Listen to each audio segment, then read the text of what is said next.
السلام علیکم ورحمۃ اللہ۔ ہمارے ساتھ آج ڈاکٹر زاہد ارائیں صاحب موجود ہیں۔ انشاءاللہ وہ سورۃ توبہ کی آیت نمبر 94 سے 129 اور سورۃ الہود کی آیت نمبر 1 سے 49 تک کا خلاصہ ہمارے سامنے پیش کریں۔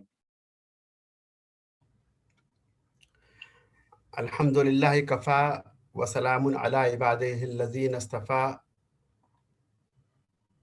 اما بعد، اعوذ باللہ من الشیطان الرجیم، بسم اللہ الرحمن الرحیم، یعتذرون الیکم اذا رجعتم الیہم قل لا تعتذروا لن نؤمن لکم قد نبأنا اللہ من اخبارکم۔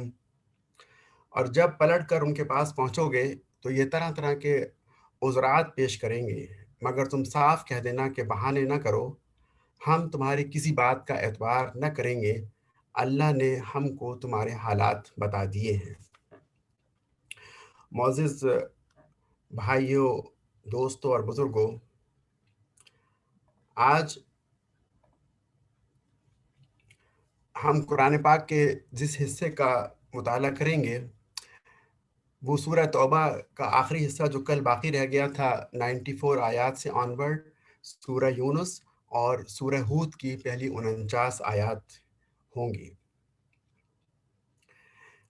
یہ جو میں نے آپ کے سامنے آیت تلاوت کی، یہ سورہ توبہ کی ایک آیت ہے، اور اس آیت کا پس منظر یہ ہے کہ جب نبی علیہ الصلوۃ والسلام غزوہ تبوک سے واپس آ رہے تھے تو اللہ تعالیٰ نے آپ کو منافقین کے حالات سے باخبر کیا کہ منافقین کا کیا رویہ ہوگا۔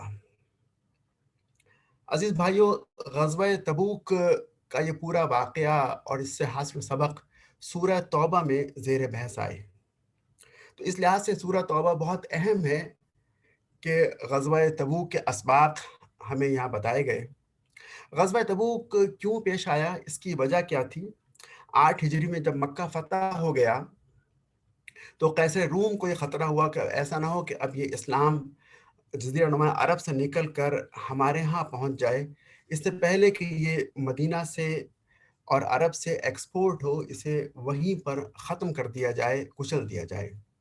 جب یہ بات کچھ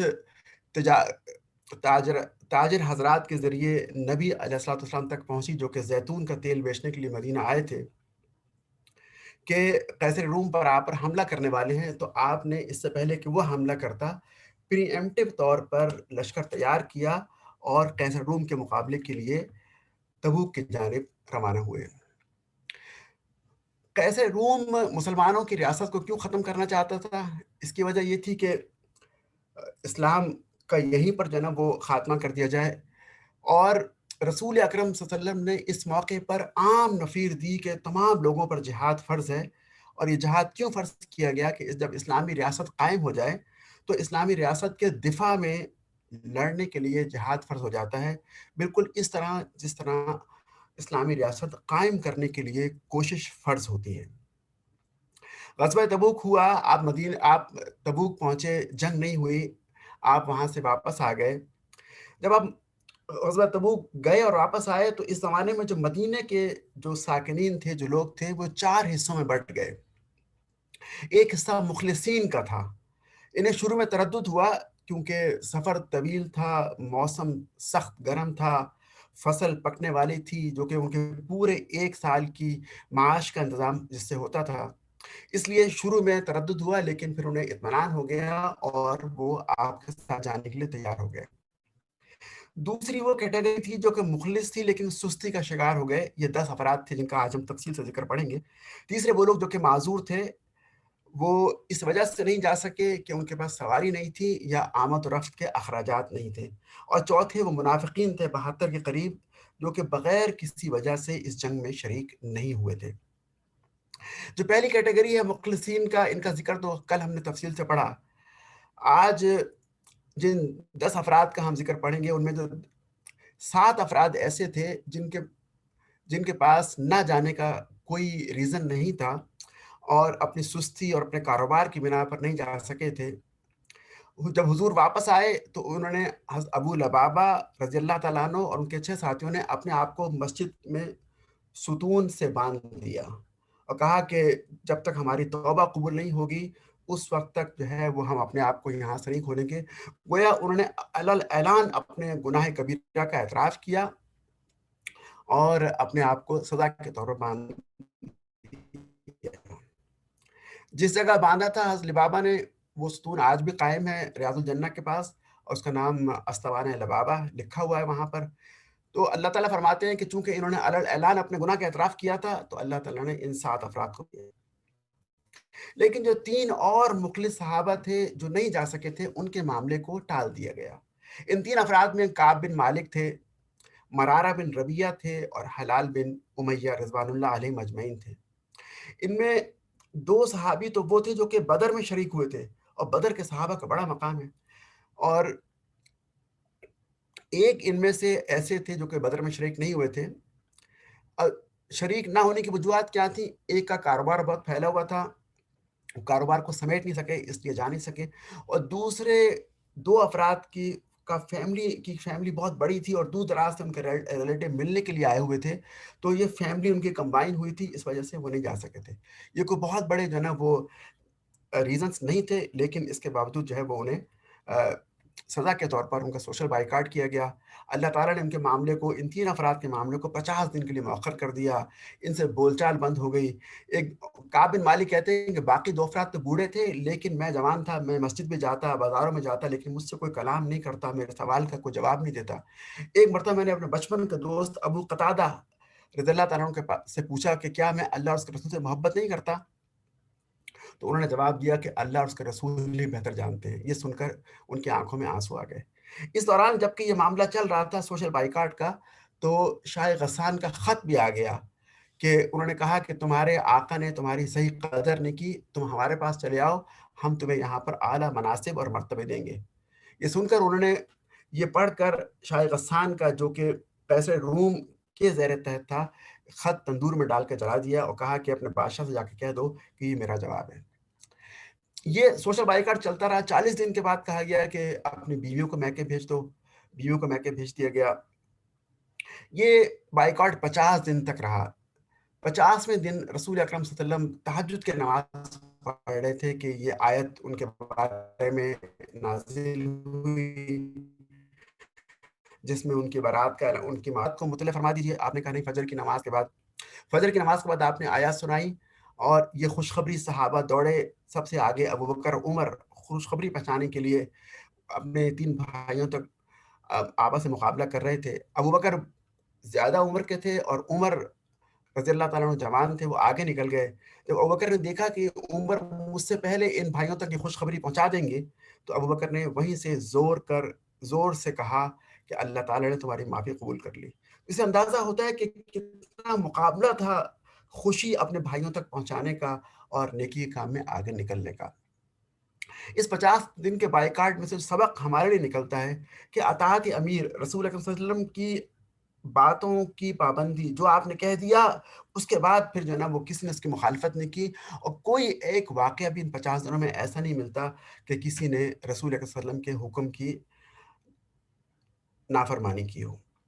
اور پھر یہ کہ توبہ ان کی قبول ہوئی اور ان کی توبہ کو قرآن پاک میں درج کر دیا گیا، اور قیامت تک جو ہے نا وہ مسلمان اس توبہ کے اس واقعے کو پڑھتے رہیں گے اور توبہ کی اہمیت کو جانتے رہیں گے۔ تیسری کیٹیگری ان لوگوں کی تھی جو کہ معذور تھے۔ ان کے بارے میں حضور نے فرمایا کہ یہ وہ لوگ ہیں جو سفر میں ہمارے ساتھ نہیں تھے، لیکن ہم جس وادی میں سے گزرے یہ ہمارے ساتھ تھے، اور انہیں بھی تمہاری طرح اجر ملے گا۔ چوتھی کیٹیگری منافقین کی تھی۔ یہ 72 افراد تھے۔ ان کے ایکسکیوز سنے گئے، کوئی جواب نہیں دیا گیا، اور ان کو دنیا میں کوئی سزا نہیں دی گئی، اور ان کو آخرت میں سخت سزا کے لیے چھوڑ دیا گیا۔ اللہ تعالیٰ نے فرمایا کہ منافق آپ صلی اللہ علیہ وسلم کی واپسی اور بہانے بنائیں گے، جھوٹی قسمیں کھائیں گے۔ قرآن کے الفاظ یہ ہیں سورہ توبہ کے اندر کہ یہ ناپاک ہیں اور جہنمی ہیں۔ انہی میں سے ایک شخص ابو عامر راہب جو کہ عیسائی ہو گیا تھا، عیسائی ہونے کے بعد شام چلا گیا تھا، اس نے پلاننگ کر کے منافقین کے ساتھ مل کر مسجد زرار بنائی تاکہ وہاں بیٹھ کر مسلمانوں کے خلاف پلاننگ کی جائے، لیکن اللہ تعالیٰ نے وحی کے ذریعے حضور کو خبر کر دی، اور نبی علیہ السلام نے اسے حضرت علی اور دوسرے صحابہ کو بھیج کر جلوا دیا۔ انہی آیات میں اللہ تعالیٰ نے منافقین کے ضمن میں ایک بڑی دلچسپ بات فرمایا کہ منافقین جو ہے دو طرح کے، ایک وہ دیہاتی منافق ہیں، ایک شہری منافق ہیں۔ دیہاتی منافق تو اجڑ، گنوار اور ان پڑھ ہیں، ان کے پاس علم نہیں ہے، یہ اپنے مفادات کی خاطر، لیکن جو شہری منافق ہیں یہ بہت تیز، پڑھے لکھے اور یہ بات کرنے میں بڑے ماہر۔ یہ ان کی مثال میں سوچ رہا تھا کہ آج کل کے این جی اوز کی طرح ہیں، مسلمان ہوتے ہیں، ہمارے ملک میں ہوتے ہیں، اور یہ کام کسی اور کے لیے کر رہے ہوتے ہیں، کسی اور کے مفادات کو پورا کر رہے ہوتے ہیں۔ تو شہری منافق اور دیہاتی منافق دونوں طرح کے منافق ہوتے ہیں۔ ان آیات میں آگے چل کر اللہ تعالیٰ نے اہل ایمان کے دو مراتب بیان کیے، فرمایا کہ ایک تو سابقون الاولون ہیں، یہ مہاجرین میں سے بھی ہیں اور انصار میں سے بھی، اور اس کے بعد آنے والے لوگوں میں سے بھی۔ سابقون الاولون کون ہیں؟ یہ وہ لوگ ہیں جب ان تک دعوت پہنچتی ہے تو فوراً آمنا و صدقنا کہتے ہیں، بغیر کسی پس و پیش کے مان لیتے ہیں، یہ نہیں دیکھتے کہ حالات کیسے ہیں، مخالفت کتنی ہوگی، تکالیف کتنی آئیں گی، لیکن یہ بے خطر جو ہے وہ آتش نمرود میں کود پڑتے ہیں، یہ سابق الاولون ہیں۔ اور دوسرے فرمایا گیا کہ وہ جو کہ ان کو فالو کرتے ہیں، سابق الاولون کے، تو یہ دو کیٹیگری بتائی گئی۔ پھر اس کے بعد اللہ تعالیٰ نے آیت نمبر 111 میں فرمایا کہ ان میں سے، ان دونوں کیٹیگری میں سے کچھ لوگ ایسے ہیں جو کہ اللہ سے بزنس کرتے ہیں، بائیلیٹرل بزنس۔ وہ کیا ہے؟ ان اللہ اشترى من المؤمنین انفسهم واموالهم بان لهم الجنہ، ان سے اللہ تعالیٰ نے خرید لیا ہے ان کی جانوں کو اور مالوں کو جنت کے بدلے میں، یعنی یہ اللہ کو اپنی جان اور اپنے مال کا نذرانہ پیش کریں گے اور اللہ جواباً ان کو اپنی جنت عطا فرمائیں گے۔ تو یہ کاروبار انہوں نے کیا ہے، اس کاروبار کی بنا پر اللہ تعالیٰ فرماتے ہیں بِبَيْعِكُمْ، تو اس لیے انہیں اپنے اس کاروبار کا، اس بزنس کے بارے میں خوشخبری سنا دیجیے۔ پھر فرمایا کہ یہ لوگ جو کہ اللہ تعالیٰ سے ایسا کاروبار کرتے ہیں، یہ ان کے اندر 9 پراپرٹیز، 9 اوصاف پائے جاتے ہیں، یعنی انہیں ہم آج بھی ان 9 خوبیوں کی بنا پر پہچان سکتے ہیں۔ ان میں سے 6 خوبیاں تو ذاتی ہیں جو کہ اللہ تعالیٰ نے بیان فرمائی، اور 3 خوبیاں اجتماعی ہیں جو کہ عملی جدوجہد سے متعلق ہیں۔ فرمایا کہ التائبون، یہ توبہ کرنے والے ہیں، عابدون، عبادت کرنے والے ہیں، حامدون، اللہ کی حمد کرنے والے ہیں، ساہحون، روزے رکھنے والے ہیں، راکعون، نمازیں پڑھنے والے ہیں، سجدے کرنے والے ہیں۔ یہ تو 6 ہو گئیں جو کہ ذاتی خوبیاں، اور 3 بتائیں کہ العامرون بالمعروف، جو کہ امر معروف کا حکم دیتے ہیں، والناہون عن المنکر، اور برائی سے روکتے ہیں، وحافظون لحدود اللہ، اور اللہ کے حدود کی حفاظت کرتے ہیں۔ تو یہ جو آخری 3 کیٹیگری ہیں، مل کر جو ہے نیکی کا حکم دینا اور پھر برائی کو روکنا تو اور مشکل کام ہے، اس لیے اس میں زیادہ آپس میں اتحاد اور قوت ہونی چاہیے، پھر وہ اللہ کے حدود کی حفاظت کرنے والے بھی ہوتے ہیں۔ تو یہ 9 اعصاب بھی بتا دیے ان لوگوں کے جن کو اللہ تعالیٰ اپنی جنت عطا کریں گے۔ اس کے بعد اللہ تعالیٰ کچھ پوری ہدایات دے رہے ہیں، فرماتے ہیں کہ جو مشرکین انتقال کر گئے ان کے لیے دعائے مغفرت نہ کرو۔ ہاں، ابراہیم علیہ السلام نے اپنے والد کے لیے کی تھی، لیکن ایک وعدہ تھا جو انہوں نے کر لیا تھا، ان کے علم میں نہیں تھا۔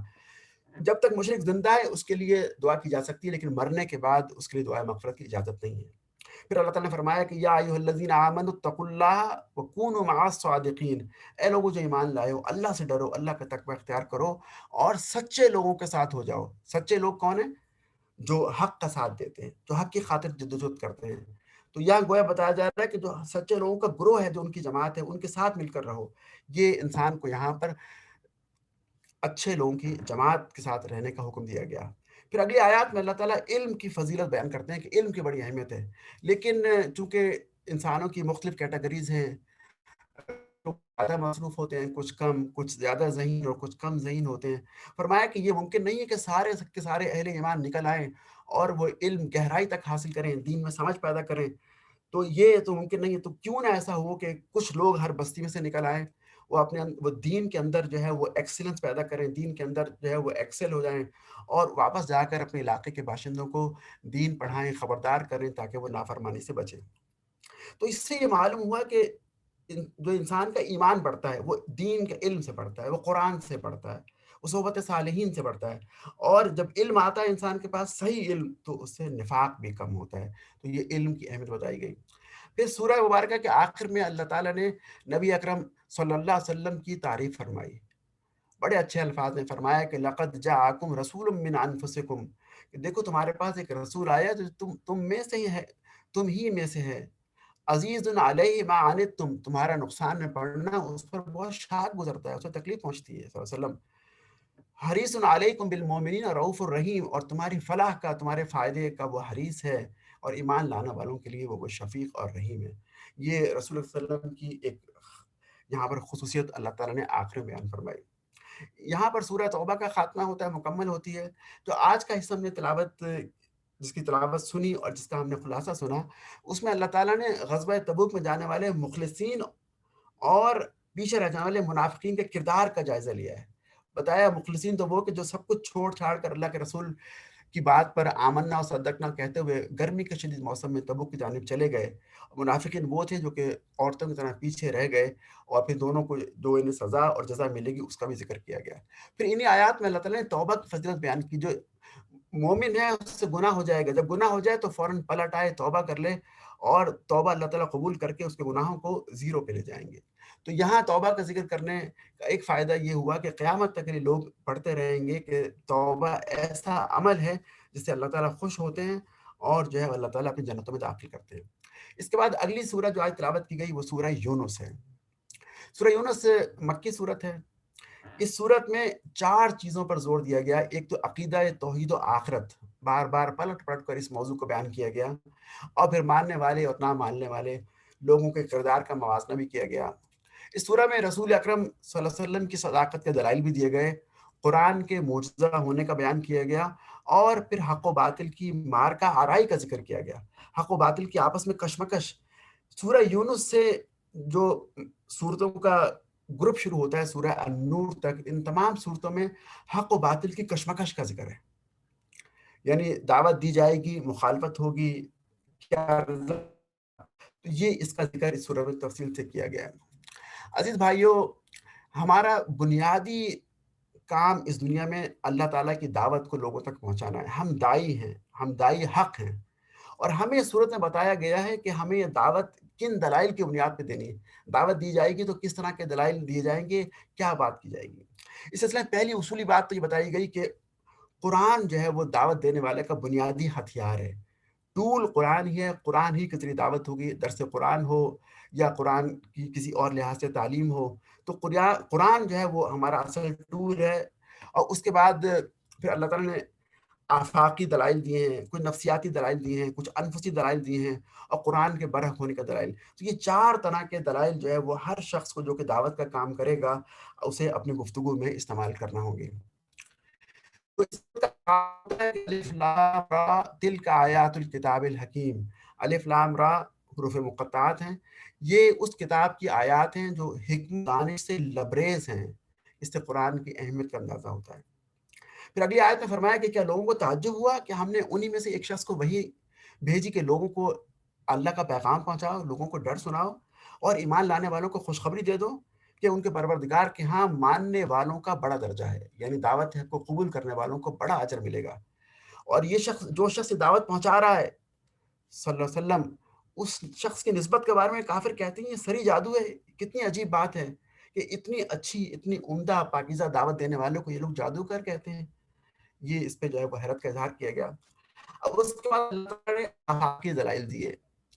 آفاقی دلائل میں سورج کا ذکر کیا، چاند کا ذکر کیا، رات دن کے آنے جانے کا ذکر کیا گیا، اور بتایا گیا کہ یہ سب اللہ تعالیٰ کی نشانیاں ہیں، اور اللہ واحد ہے جو کہ ان تمام چیزوں کا انتظام کر رہا ہے۔ آفاقی دلائل دینے کے بعد پھر اللہ تعالیٰ نے کچھ یہ سائیکولوجیکل آرگومنٹس ہیں، کچھ جذباتی اپیل ہے، نفسیاتی دلائل دیے ہیں۔ لوگوں کے جذبات کو اپیل کرنے کا انداز اختیار کیا گیا، اور روزمرہ زندگی میں سے کچھ مثالیں لے کر بیان کیا گیا۔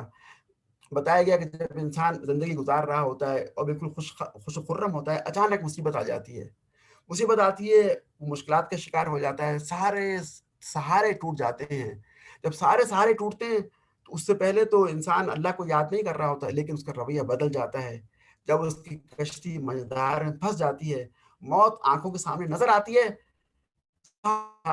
وہ کٹ ہو جاتے ہیں، مفقود ہو جاتے ہیں، تو اس وقت پکے سے پکا مشرک بھی پھر اللہ تعالیٰ کو پکارتا ہے۔ اللہ تعالیٰ فرماتے ہیں اس وقت پھر جو ہے وہ ایک الہ کو بلاتے ہیں، اور جب اللہ اپنی رحمت سے اس کی مصیبت کو ٹال دیتے ہیں تو خشکی پر پہنچ کر یا مصیبت سے نکلنے کے بعد وہ دوبارہ اپنے معبودوں کو پوجنا شروع کر دیتے ہیں۔ تو انہیں یہ مثال دے کر اپیل کی گئی کہ دیکھو تمہارا رویہ صحیح نہیں ہے۔ پھر فرمایا کہ یہ مشرکین مکہ، چونکہ مکہ کے آخری زمانے کی صورت ہے، یہ کہتے تھے عذاب لے آؤ۔ عذاب تو اللہ تعالیٰ فرماتے ہیں کہ اپنے وقت پر آئے گا، اور ہر چیز کا ہمارے ہاں ایک اندازہ مقرر ہے، ہمیں پتہ ہے کہ عذاب کب لے کے آنا ہے۔ یہ لوگ تو ذرا سی تکلیف برداشت نہیں کر سکتے، تو یہ عذاب کس طریقے سے برداشت کریں گے؟ اور پھر ایک اور جو ہے وہ آرگومنٹ دیا گیا، وہ کہتے تھے کہ قرآن بہت ریجڈ ہے، اس میں بہت سی باتیں ایسی ہیں جس پہ ہم عمل نہیں کر سکتے، نہیں کر پاتے، تو قرآن کو تبدیل کر دو، تھوڑا سا آسان کر دو، کچھ گیو اینڈ ٹیک ہو، کچھ کمپرومائز ہو۔ تو کہا گیا کہ ایسا نہیں ہو سکتا، کیونکہ محمد صلی اللہ علیہ وسلم اس کتاب کے آتھر نہیں ہے، مصنف نہیں ہے، یہ تو اللہ کا کلام ہے، اللہ کے علاوہ کوئی اس میں کوئی تبدیلی نہیں کر سکتا۔ پھر یہ ان سے سوال کیا گیا کہ بتاؤ اللہ کے علاوہ کوئی اور رازق ہے؟ اگر ہے تو نام بتاؤ۔ پھر پوچھا گیا بتاؤ تمہارے پاس شرک کے دلائل کیا ہیں؟ تم کس بنیاد پر بتوں کو پوچھتے ہو؟ تمہارے پاس کیا آرگومنٹ ہے جس کی بنیاد پر تم اللہ کے ساتھ کسی کو ایسوسیٹ پارٹنر مقرر کرتے ہو؟ یقیناً کوئی دلائل نہیں ہے۔ پھر کہا گیا کہ تم اپنے آپ پر غور کرو، تمہارے دیکھنے اور سننے کی قوتیں کس نے بنائی ہیں؟ تمہاری آنکھیں، تمہارے کان، تمہارا دل، تمہاری زبان، یہ کس نے بنائی ہے؟ تم بتاؤ کہ کون بے جان میں سے جاندار کو پیدا کرتا ہے؟ تم ہر کچھ ماہ کے بعد دیکھتے ہو کہ زمین پھٹتی ہے، اس کے اندر سے پودے نکل آتے ہیں، ان پر پھل لگتے ہیں، ان پر اناج اگتا ہے، تو یہ بے جان میں سے جاندار کو کون پیدا کرتا ہے؟ پھر انہیں جھنجھوڑا گیا، کہا گیا تمہارے شریکوں میں سے، تمہارے ان بتوں میں سے، تمہارے ان ایسوسیٹ میں سے کون ہے جو کہ اللہ کی طرح کچھ چیز پیدا کر سکتا ہو؟ جس طرح ایک اور مقام پہ قرآن میں فرمایا گیا یہ مکھی تو کیا، یہ مکھی کا ایک پر تک پیدا نہیں کر سکتے، اور اگر مکھی ان سے کوئی چیز چھڑا کے لے جائے تو اسے واپس نہیں لا سکتے۔ تو بتاؤ تمہارے شریکوں میں سے کون تخلیق کرتا ہے؟ اور پھر جو تخلیق کرنے کے بعد پھر کون ہے جو کہ اگر کوئی تخلیق اعادہ بھی کر سکے، یعنی تخلیق بھی نہیں کر سکتے، اس کا اعادہ بھی نہیں کر سکتے، اور اللہ کے رسول تو تمہیں حق کی جانب بلا رہے ہیں، تو بتاؤ تمہارا کون سا شریک ایسا ہے جو تمہیں حق کی دعوت دے رہا ہے، تمہیں اللہ کی جانب لے کر جا رہا ہے، تمہاری رہنمائی کر رہا ہے؟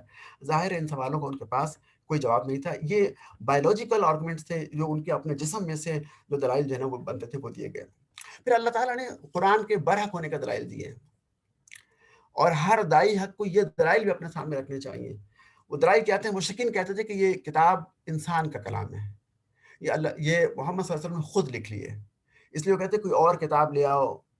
تو آپ سے کہا گیا کہ آپ کہہ دیجئے کہ میں کوئی اس میں تبدیلی نہیں کر سکتا، میں تبدیلی کروں گا تو مجھ پر عذاب آ جائے گا۔ یہ کتاب اللہ کا کلام ہے، اور اس میں اللہ تعالیٰ ہی جس طرح کا چاہتے ہیں کلام اس میں نازل کرتے ہیں۔ پھر ایک بات یہ کہلوائی گئی کہ آپ کہیے کہ میں نے عمر کا ایک حصہ 40 سال تمہارے درمیان گزارے ہیں، بھلا میں نے ایسا کلام پہلے کیوں نہیں سنایا؟ اس لیے نہیں سنایا کہ پہلے مجھ پر نازل نہیں ہوا تھا، مجھ پہ اب نازل ہوا ہے تو اب میں نے سنانا شروع کر دیا۔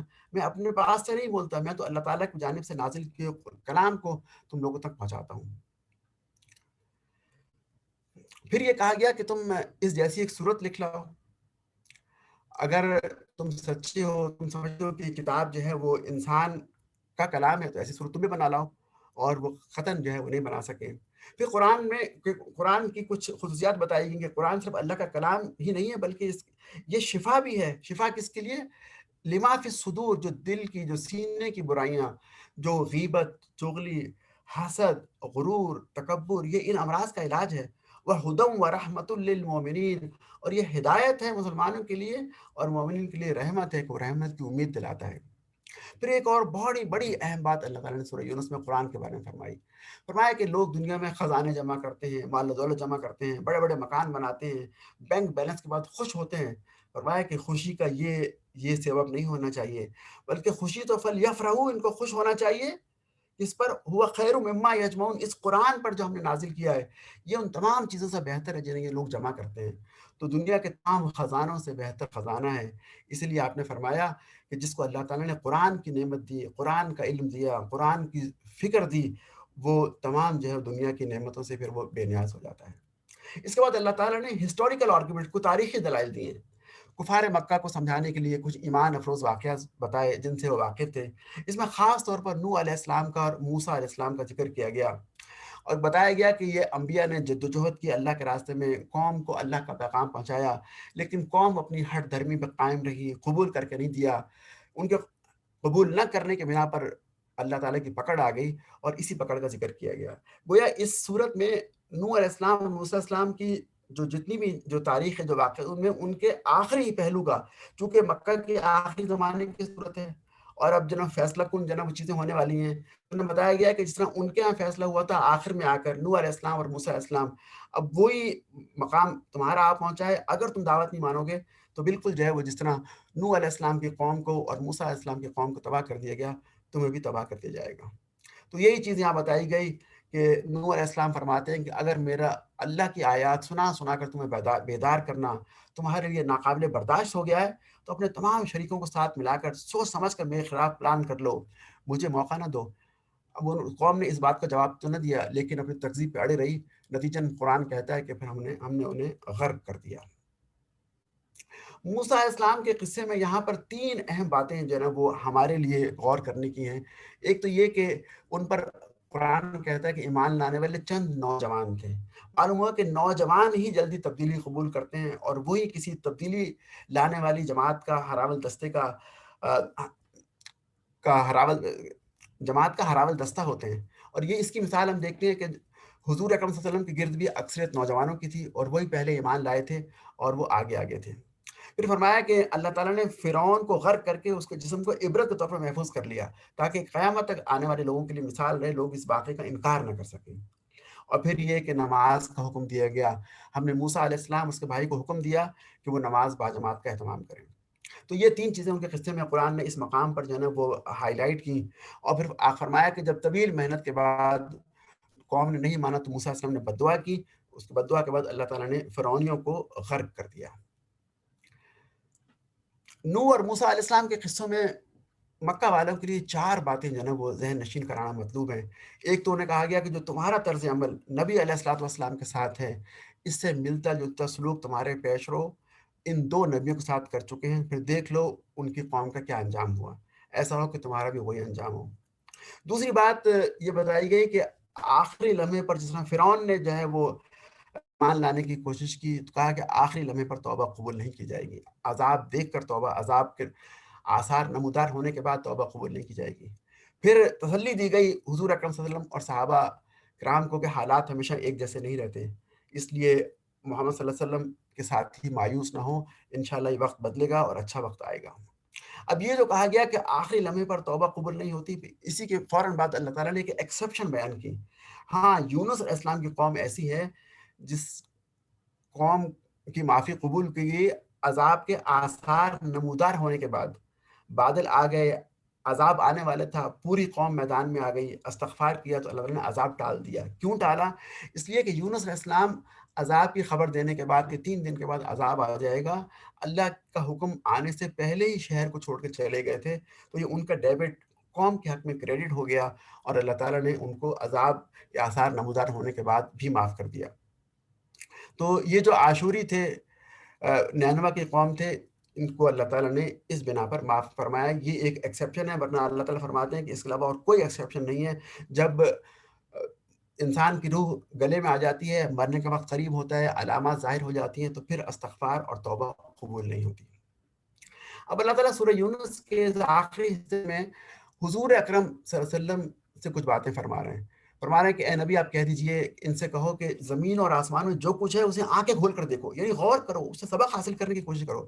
اے نبی کہہ دو کہ لوگو اگر تم ابھی تک میرے دین کے متعلق کسی شک میں ہو تو سن لو کہ تم اللہ کے سوا جن کی بندگی کرتے ہو میں ان کی بندگی نہیں کرتا، یعنی میں ان کی بندگی نہیں کرنے والا، نہ کروں گا۔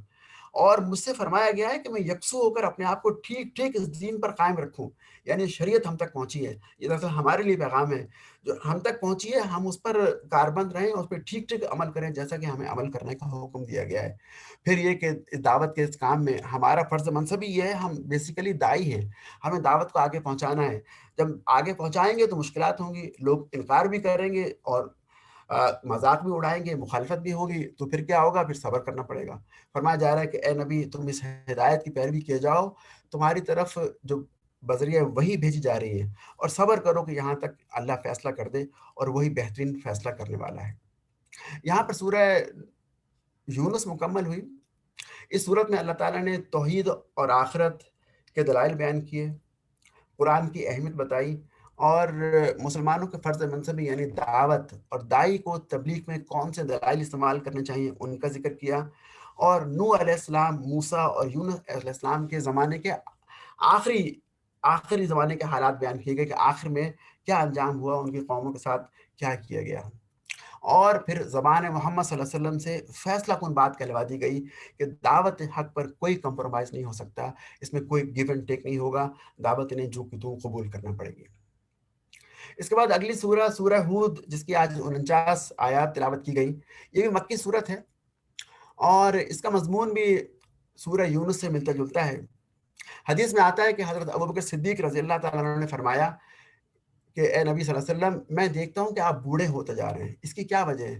تو جواب میں نبی اسلام نے فرمایا، شیبتنی ہود و اخواتہا، مجھے سورہ ہود اور اس کی بہنوں نے بوڑھا کر دیا۔ کیوں؟ کہ ان صورتوں کے اندر یہی آخرت کے واقعات، قوموں کے تباہ ہونے کے تذکرے، قیامت کا ذکر، یہ چیزیں بیان کی گئی ہیں۔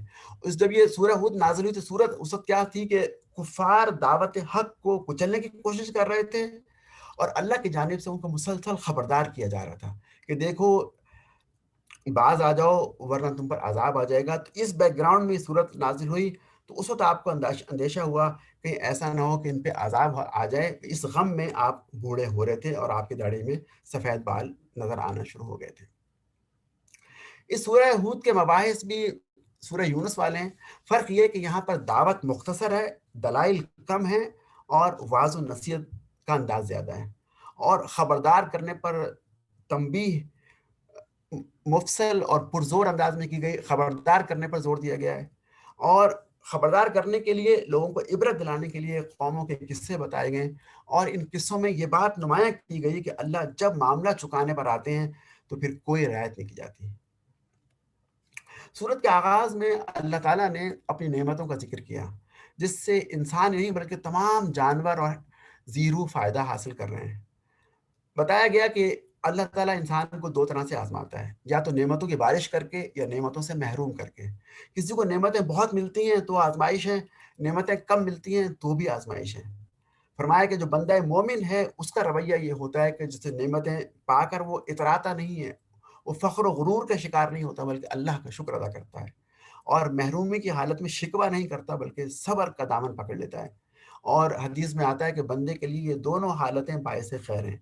دوسری جانب جو مومن نہیں ہیں، جو اللہ کی یاد سے غافل ہیں، وہ لوگ جب خوشحالی میں آتے ہیں تو خوشحال ہو کر وہ آپے سے باہر ہو جاتے ہیں، اور جب ان پر تنگی آتی ہے تو مایوس ہو جاتے ہیں۔